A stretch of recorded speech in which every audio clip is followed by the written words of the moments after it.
네, 우리 요한계시록 말씀을 함께 나눠보고 있습니다. 벌써 14장입니다. 요한계시록 14장. 이제 조금 있으면 이제 22장 요한계시록이 재밌게 달려왔던 이 요한계시록도 이제 끝을 향해 달려가고 있는데요. 자, 우리가 14장인데 한번 복습 한번 해볼까요? 요한계시록 1장은 어떠한 내용입니까? 예, 서론이고요. 그리고 2장과 3장은 일곱 교회 이름은 에베소, 서머나, 두아디라. 죄송해요. 다시 한번. 여러분 틀려도 정확히 짚어내시는군요. 그거를 점검하기 위해서 시작. 에베소, 서머나, 버가모, 두아디라, 사대, 빌라델비아, 라오디게아. 야, 진짜 네 그렇습니다. 자, 그 다음에 4장과 5장은요 하늘의 예배. 6장부터 16장까지는요 7개의 사이클이 돌고 있어요. 예, 그 중에 그 4가지의 사이클이 돌고 있는데, 첫 번째는 7개의 인, 두 번째는 7개의 나팔, 세 번째는 7개의 표적. 예, 그래서 현재 우리가 7개의 표적을 나누고 있고요. 그 다음에 15장과 16장은 7개의 대접. 예, 하나님께서 진노하시는 그 대접에다가 막 그래서 아무튼 심판하는 장면이 내일부터 등장을 합니다. 자, 그리고 17장과 18장은 바벨론의 멸망, 19장과 20장은 예수 그리스도의 승리, 21장과 22장은 새 하늘과 새 땅, 예, 새 예루살렘입니다. 네, 그렇게 해서 우리가 우리가 가고 있습니다. 자, 오늘은 요한계시록 14장 1절부터 5절까지의 말씀을 집중해서 우리가 좀 살펴보기를 원하는데요. 여러분, 그 성경을 해석하실 때 우리 요한계시록은, 그러니까 성경을 해석하실 때 우리가 주의해야 할 한 가지는 뭐냐면, 내가 그 절이나 그 문장을 물론 장르가 다르면 그 장르에 맞게 해석하는 게 맞습니다. 이를테면 장르 이야기를 드리면, 보통 성경에 기록되어 있는 장르는 한 권이 하나의 장르를 가지고 있다고 말씀드렸어요. 서신서는 그냥 서신서 장르, 그 뭐 역사서는 역사서 장르, 뭐 시가서는 시가서 장르, 뭐 이렇게 복음서는 복음서, 이렇게 쭉쭉쭉 각자의 장르, 문학적인 장르를 갖고 있는데, 요한계시록은 장르가 몇 개라고 했습니까? 3개라고 했습니다. 한 권의 책이지만 먼저 서신서, 사도 요한이 7개의 교회들에게 쓰는 편지다라고 해서 서신서고, 서신서 장르를 갖고 있는 서신서의 특징은 무엇입니까?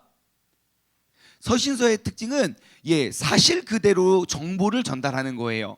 그렇기 때문에 서신서를 볼 때는 그 쓰여진 문자를 우리가 그대로 우리가 해석하고 이해하는 것이 참 중요하죠. 왜냐하면 편지를 쓰는 목적이 명확해야 되니까. 그래서 이제 그렇게 있고, 두 번째는 묵시문학적 장르가 있다 그랬어요. 묵시문학은 무엇이냐면, 묵시문학의 대표적인 특징은 상징입니다. 내가 그것을 그 내용과 그 이름을 그대로 사용하지 못하고 의미적으로, 그래서 묵시문학의 특징은 막 이렇게 유행했던 때가 바로 네로 황제, 네로 박해 때 사람들이 그 네로의 엄청난 핍박을 우리가 감당하고 이겨내가기 어려우니까 그 네로 황제라는 이름을 묵시문학적으로 비유해서 우리가 사용했다는 것을 알 수 있습니다. 그래서 묵시문학은 비유, 분명히 여기서 말하는 게 뭘 의미할까? 그런데 참 재밌고 신기한 건, 요한계시록에 나와 있는 그러한 묵시문학적인 특징이 사도 요한만 봤던 환상이 아니었다는 거예요. 구약에 벌써 600년, 700년 전에 그 환상을 보고 기록한 사람들이 있어서 그것과 같이 보면 우리는 올바른 해석을 할 수 있다. 세 번째 요한계시록의 특징은, 문학적 특징은 예언서라는 거예요. 예언은, 그런데 대부분의 그 요한계시록에 등장하는 예언을 한번 다 적어봤더니 세상의 92%가 미래에 일어날 일에 대한 예언이 아니라 현재 일어나고 있는 일에 대한 예언. 그 당시, 다시 말해 앞으로 미래에 대한 예언은 7%밖에 없었어요. 그래서 우리가 요한계시록은 진짜 막 머나먼 그 모든 것들이 막 아직 이루어지지 않은, 그렇게 볼 것이 아니라는 걸 우리가 나눠 보았지요. 자, 그러면 이 3가지의 문학적 다양한 장르를 가지고 있는 이 요한계시록이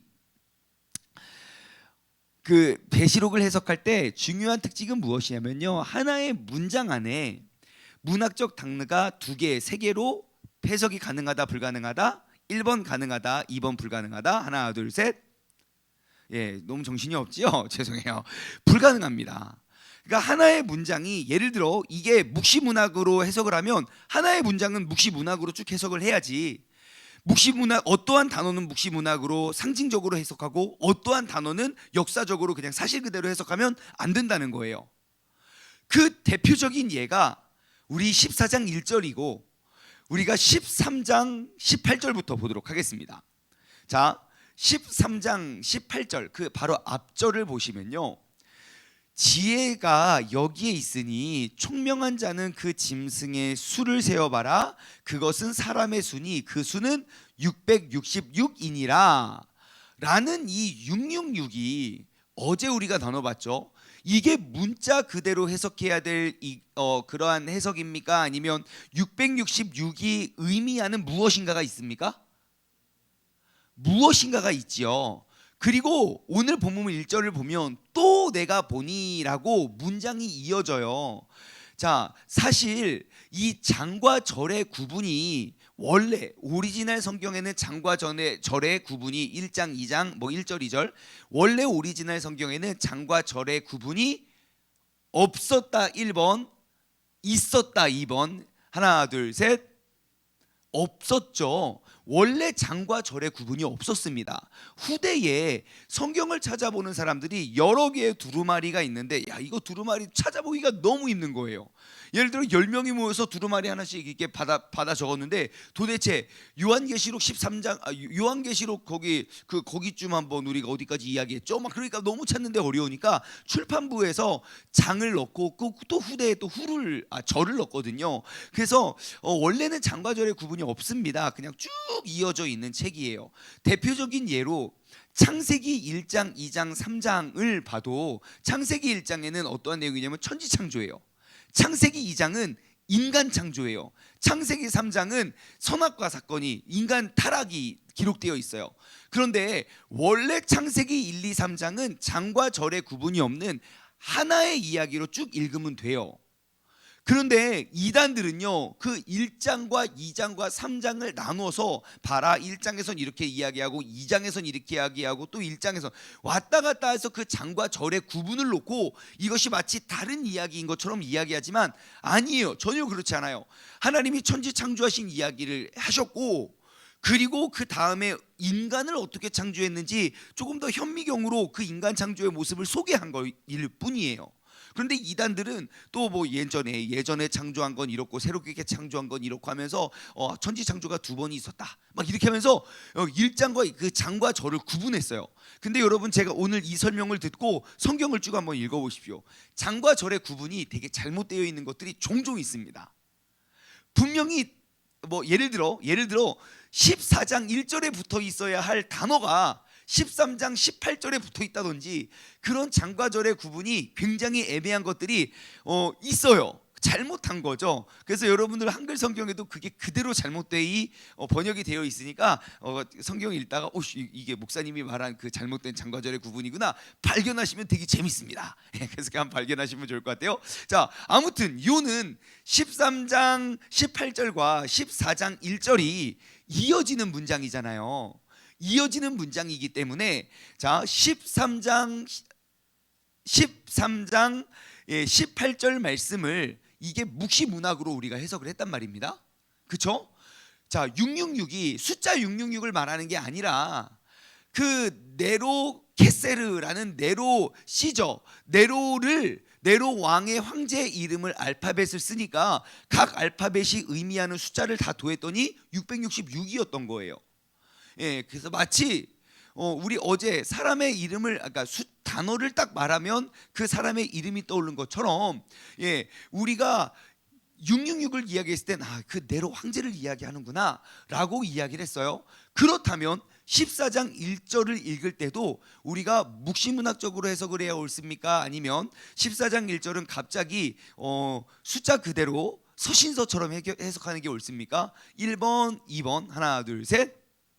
당연히 1번이죠. 네, 자 보십시오. 또 내가 보니 봐라, 어린 양이 시온산에 섰고, 또 환상을 딱 보니까 어린 양이 시온산에 섰어요. 어린 양, 어린 양은 누구죠? 예수 그리스도죠. 예수 그리스도께서 시온산, 시온, 여호와의 그 명령과 이런 그 여호와의 영광이 시온에서부터 쫙 임하게 된다. 구약 성경 그때부터 항상 시온산은 대표적인 산이죠. 하나님의 영광과 임재를 대표하는 상징. 자, 아무튼 시온산에 어린 양이 섰는데 그와 함께 누가 섰습니까? 14만 4천 명이 섰어요. 근데 그들의 이마에는 어린 양의 이름과 그 아버지의 이름이 쓰여진 것이 있더라 그래요. 자, 그쵸? 자, 그러면 여기서 말하는 이 14만 4천이 문자적으로 14만 4천 명을 의미하는 걸까요? 의미적으로 14만 4천 명을 의미할까요? 의미죠. 당연히. 왜요? 지금 앞뒤 모든 문맥이 의미적으로 해석하고 있기 때문에 당연히 14만 4천도 의미로 해석을 해야 맞다는 거예요. 앞뒤의 단어들은 묵시문학으로 해석을 하다가 비유로 상징으로 해석을 하다가 갑자기 14만 4천 명만 숫자 그대로 14만 4천 명에 들어야 된다고 해석을 하면 그거 잘못된 해석인 거예요. 아니면 반대로 앞뒤 모든 글자를 다 숫자 그대로 문자 그대로 해석을 해요. 그러면 14만 4천도 문자 그대로 해석하면 돼요. 그러면 만약에 그렇다면 앞에 18절 13장 18절을 보면 지혜가 여기 있는데, 자, 지혜가 여기 있어요. 총명한 자는 그 짐승의 수를 세어봐라. 그러면 진짜 말 그대로 짐승의 수를 세어봐야 되겠죠. 그러면 그것은 또 사람의 수래요. 짐승의 수가 또 사람의 수가 뭐지? 666이면 숫자 666을 조심해야 되는 거예요. 그죠? 그러면 우리가 말하는 666이 뭔가? 바코드인가? 우리가 생각할 수 있어요. 근데 더 큰 문제가 뭐냐면 본문 말씀 1절, 그와 함께 14만 4천 명이 섰는데 예수님과 함께 선 사람이 14만 4천 명이구나. 이것이 문자 그대로 해석이 된다면 그 14만 4천 명의 특징은 뭡니까? 그들의 이마에는 어린 양의 이름과, 즉 예수 그리스도의 이름과 그 아버지의 이름이 쓰여졌더라 그래요. 다시 말해 14만 4천 명이 진짜 문자 그대로의 해석이라면 이마에 뭐가 쓰여져 있어야 돼요? 예수 그리스도와 하나님의 이름이 써 있어야 돼요. 만약에 이게 문자 그대로의 해석이라면 구원 받는다고 말하는 신천지 사람들 이마를 까보면 이름이 다 써여져야 있어야 정상이라고요. 근데 아니잖아요. 그러니 이 14만 4천을 문자 그대로 해석하는 것이 잘못됐다는 거예요. 왜냐? 앞뒤 전후 문맥이 다 묵시문학적으로 비유로 해석, 상징으로 해석을 했기 때문에 그럼 그대로 666과 14만 4천도 상징 그대로 의미로 해석을 해야 된다는 것이죠. 여러분, 14만 4천이라는 숫자가 어떻게 만들어졌습니까? 이거 요한계시록 7장에도 나오죠. 요한계시록 7장에도 나오는데 아무튼 이따가 한번 찾아보고요. 그냥 긴 시간을 좀 줄이면 12이라는 숫자는 굉장히 의미 있고 상징적인 숫자예요. 12. 그래서 사실 이스라엘은 몇 개의 지파가 있습니까? 12지파가 아닙니다. 요셉 지파 없잖아요. 에브라임과 므낫세, 레위 지파 12지파에 안 들어가잖아요. 그러니까 에브라임과 므낫세가 들어가고 레위하고 요셉 지파가 빠졌잖아요. 어떻게 따져보면 14지파예요. 근데 왜 12지파라고 이야기하냐면 그 12라는 것이 의미하는 상징이 모든 것이에요. 그러니까 구약에는 12가 있고 신약에도 12가 있는 거죠. 구약의 12는 무엇을 의미하겠습니까? 12지파를 말하는 것처럼 구약에 있는 구원받는 모든 사람들을 12예요. 신약 성경의 12, 예수님의 제자가 몇 명이었습니까? 왜 12명이에요? 13명이죠. 13명이 맞잖아요. 그런데 한 명이 죽었어요. 12명이었는데 그럼 11명으로 가야 되잖아요. 근데 그 12자리를 채운 그 10이라는 숫자 역시 유대인들에게 있어서 12는 그 모든 것을 뜻해요. 그러니까 신약 성경에 구원받는 모든 사람을 의미하는 숫자가 12. 구약 성경에 구원받는 모든 사람들을 의미하는 숫자가 12. 그러면 신약과 구약에 구원받는 모든 사람들을 의미하는 숫자는 뭐겠습니까? 예? 뭐요? 뭐 어렵게 24죠. 12 더하기 12. 그런데 구약에 있는 사람과 모든 사람과 신약에 구원받는 모든 사람들을 강조해서 말하고 싶어요. 전부 다, 구약과 신약 전부 다. 그러면 엄청 강조하고 싶어요. 그럼 몇이 숫자적으로 몇이 되겠습니까? 아직 14만 4천이 나올 때가 안 됐어요. 144겠죠. 그 둘을 곱하니까요. 그리고 그 천은 무엇이냐면 유대인들에게 있어서 무수히 많을 때 많은 사람을 천천히요 하는 거예요. 그들은 한국 사람은 수만 명의 사람들이라고 말하지만 유대인들은 수천 명의 사람이라고 말해요. 그러니까 무수히 많다는 것이 천이에요. 그러면 구약에 구원받을 모든 사람과 신약에 구원받을 모든 사람들을 강조하는데 엄청 많다고 구약에 구원받을 사람들과 신약에 구원받을 사람들이 엄청 많다고 강조하면 그게 몇이겠습니까? 14만 4천이 되겠죠. 12 곱하기 12 곱하기 1000. 그런 의미로 우리가 봐야 되겠죠. 왜냐하면 이 14만 4천 명이 정말 말 그대로 14만 4천 명이 아니라는 이유와 근거가 요한계시록 7장 앞에 보시면 7장 7장 한번 4절과 9절 이렇게 볼까요? 자, 보십시오. 요한계시록 7장으로 돌아가면요. 보십시오. 자, 네, 요한계시록 7장 4절 3절부터 볼까요? 3절 4절 그리고 9절부터 그 밑에까지 볼게요. 자, 이르되 우리가 우리 하나님의 종들의 이마에 인치기까지. 이마에 인이 쳐져 있는 거예요. 구원받는 사람들. 그 인은 뭐냐면 여러분 그 소가 딱 태어나면 그 귀 뚫죠. 이거는 네 집 소인지 몇 번째 소인지 귀를 뚫고 딱 그 표시를 해놓는 거예요. 언제까지 그거를 뚫어 놓습니까? 죽을 때까지. 왜요? 이 소는 나의 소유이기 때문이죠. 그럼 구원받을 사람의 이마에 인이 쳐 있다는 건 무엇입니까? 이 사람은 나의 백성, 나의 사랑하는 자, 죽을 때까지 나의 소유임을 의미하는 거겠죠. 그래서 그 인치심을 당해서 땅이나 바다나 나무들을 해하지 않더라. 4절 내가 인치심을 받은 자의 수를 들어보니까 이스라엘 자손이 각 지파 중에서 인치심을 받은 자들이 14만 4천이니 왜 14만 4천이 기록되어 있나 봤더니 유다 지파에서 1만 2천, 루벤 지파에서 1만 2천. 자, 그럼 질문입니다. 1만 2천 명은 무엇을 의미할까요? 1만 2천. 1만 2천은 어디서 나온 숫자일까요? 12 곱하기 1000이겠죠. 그러니까 유다 지파에서 구원받을 모든 사람들을 무수히 많다가 되겠죠.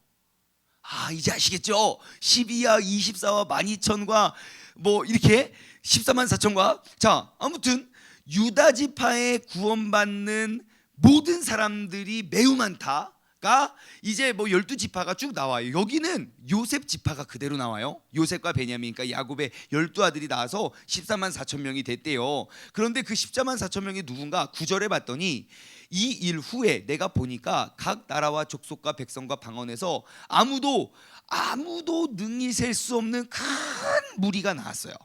이 큰 무리가 바로 14만 4천 명을 말하겠지요. 흰 옷을 입고 손에 종려가지를 가지고 나와서 보좌 앞에 어린 양 앞에 서서 큰 소리로 이르되 구원하심이 보좌에 앉으신 우리 하나님과 어린 양께 있도다 하면서 찬양을 하니까 모든 천사와 보좌와 장로들과 내 생물 주위에 서 있다가 보좌 앞에 엎드려 얼굴을 대고 하나님께 경배하며 이르되 아멘 찬송과 영광과 지혜와 감사와 존귀와 권능과 아멘 이렇게 해서 찬양을 했다 라고 14만 4천에 대해서 기록이 되어 있어요.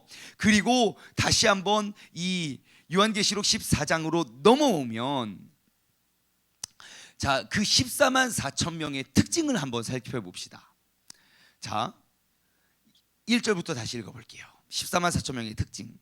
또 내가 보니까 어린 양이 시온 산에 있고 그와 함께 14만 4천 명이 서 있는데, 14만 4천 명의 첫 번째 특징은 뭡니까? 어린 양과 함께 서 있는 사람이에요. 여러분, 우리가 구원받은 사람이라면 내 곁에는 누가 있어야 된다고요? 예수 그리스도가 있어야 된다는 거예요. 우리는 항상 예수 그리스도와 더불어 살아가는 사람들인 것이죠. 여러분, 우리가 그리스도인이라면, 구원받는 사람이라면 그리스도인, 예수 그리스도로 말미암아 태어나고 예수 그리스도와 함께 우리가 살아가며 예수 그리스도 안에서 우리가 태어나고 그 천국에 이르를 때까지 우리가 그 주님과 동행하는 것이 바로 14만 4천 명의 특징인 거예요.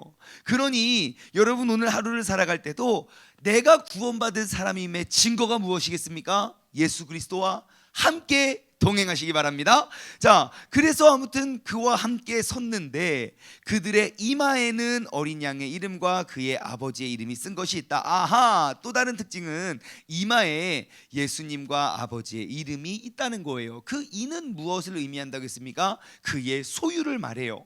다시 말해, 나는 그냥 버려지고 지옥에 갈 사람이 아니라 나는 영원한 하늘나라 천국에 임하게 되는 천국 백성임을 내가 새겨진 거죠. 그러니 우리가 구원의 확신이 흔들리면 됩니까? 안 됩니까? 안 된다는 거예요. 여러분, 죄를 지을 수 있어요. 하지만 그 죄가 내가 구원받을 사람인가 아닌가 결정짓지 못해요. 666, 그 바코드가 뭔지는 모르지만 바코드를 새기면 구원을 못 받고 바코드가 없어야 구원받는 거 아니에요. 구원의 기준은 오직 예수 그리스도밖에 없어요. 내가 구원을 받을 수 있는 것도 예수 그리스도니 구원을 받지 못하는 이유도 오직 예수 그리스도가 되어야지, 내가 구원을 주는 건 예수님이고 구원을 뺏어가는 게 다른 게 될 수 없다는 것입니다.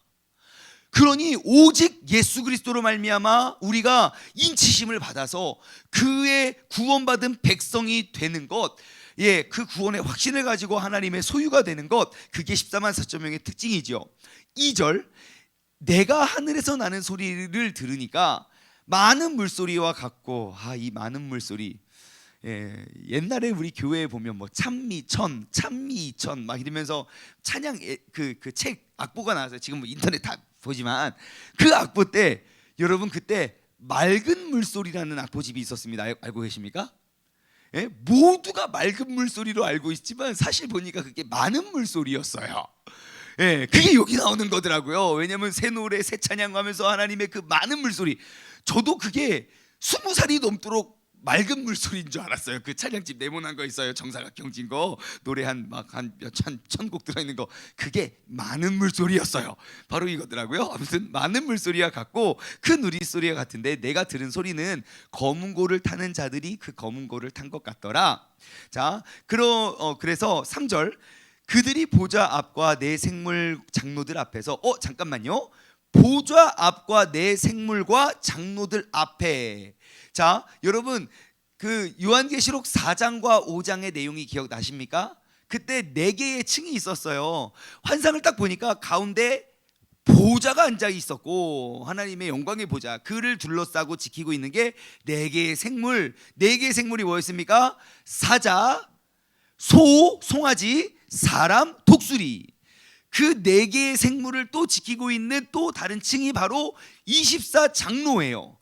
그 24장로 역시 12에 더한 수예요. 구약과 신약의 구원받는 모든 사람들의 수, 우리를 말하는 거겠지요. 그 24장로의 층을 둘러싸고 있는 게 천사들을 둘러싸고 있는 게 모든 피조물인 거죠. 다시 말해, 지금 여기에서도 그 모습이 일치하고 있다는 걸 알 수 있어요. 자, 아무튼 3절로 다시 돌아가면 그들의 보좌 앞과 네 생물과 장로들 앞에 새 노래를 부르는 거예요. 땅에서 속량을 받은 14만 4천 밖에는 능히 이 노래를 배울 자가 없더라. 그래요. 그렇구나. 그 구원받는 사람은 새 노래를 부르는구나. 그리고 땅에서 속량을 받는구나. 땅에서 속량을 받고 새 노래를 부르고. 여러분, 우리가 항상 구원받은 사람들은요, 새로운 찬양을 부르는 사람입니다. 우리가 언제 노래가 나옵니까?